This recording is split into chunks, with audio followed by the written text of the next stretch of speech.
2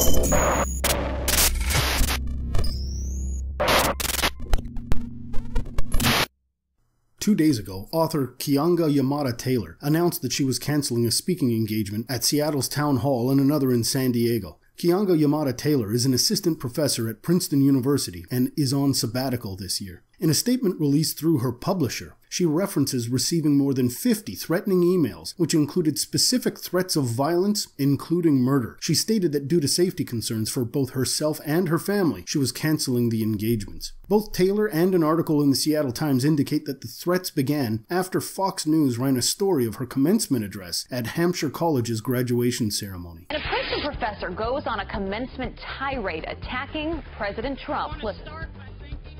The President of the United States, the most powerful politician in the world, is a racist, sexist megalomaniac. Donald Trump has fulfilled the campaign promises of a campaign organized and built upon racism, corporatism, and militarism. She was to speak about her new book, From Black Lives Matter to Black Liberation, which examines the development of the movement. It would be easy to point to other, more right-leaning speakers, and they're either having to cancel speaking engagements or having them shut down by Black Lives Matter protesters or other groups and say, you reap what you sow. Heather MacDonald, a supporter of police officers in their work, had 2 speaking engagements interrupted and shut down in response to Black Lives Matter protesters in April. I was going to say that there is no epidemic of racially biased police shootings. The Black Lives Matter narrative is completely false, and there are thousands of law-abiding residents of minority communities who are desperate for more police protection and who support the police 100%. This was at Claremont McKenna College in Southern California? Which is outside of Los Angeles. So you got into the room. You were ready to speak. What happened? No, I barely got into the room. 300 people, students from Claremont and neighboring colleges, blocked access to the hall so students couldn't get in.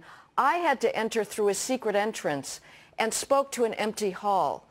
They live streamed it, but as I was speaking, students were pounding on the glass windows, shouting, and the police shut it down eventually because they were so worried about the potential for violence.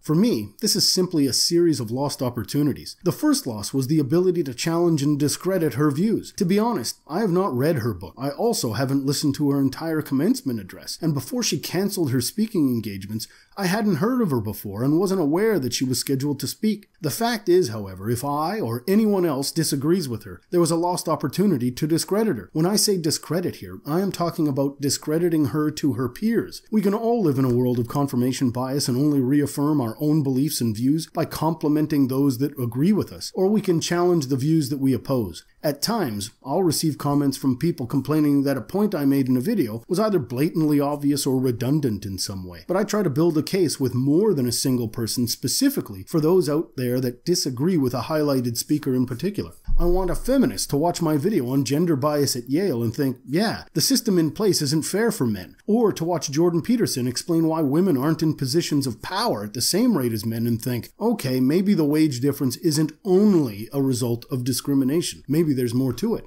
If people who oppose us aren't allowed to speak openly, you can bet that the confirmation bias on that side will continue. We haven't heard them and challenged them, and therefore we haven't changed the minds of anyone who already agrees with them. The second lost opportunity involves knowing who they are. I don't mean this on an individual basis, but mean it more in general terms. If a group of people aren't comfortable in knowing that they can talk openly about their opinions, this doesn't necessarily mean that conversations about those opinions will end. People will use the internet or social groups to reaffirm their own beliefs. If those people are afraid to discuss their beliefs, all this means is that those who oppose them will understand less and less about what they believe and why they believe it. It will widen the gap between opposing points of view and further damage any ability to communicate. Knowing the other side and understanding their arguments is the only way to challenge their ideas.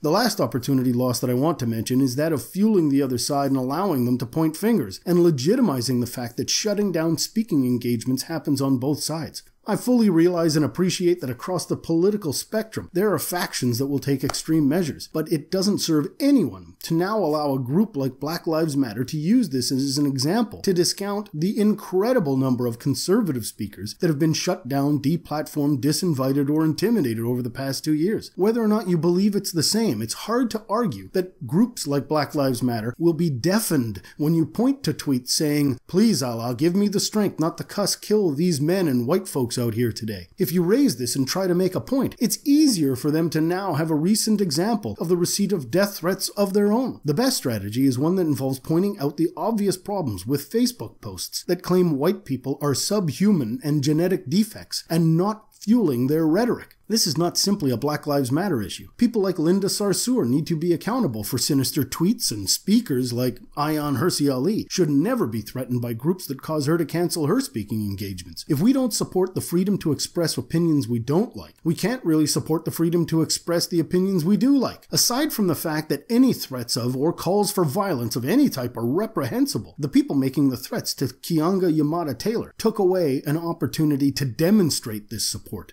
and I oppose them for doing it.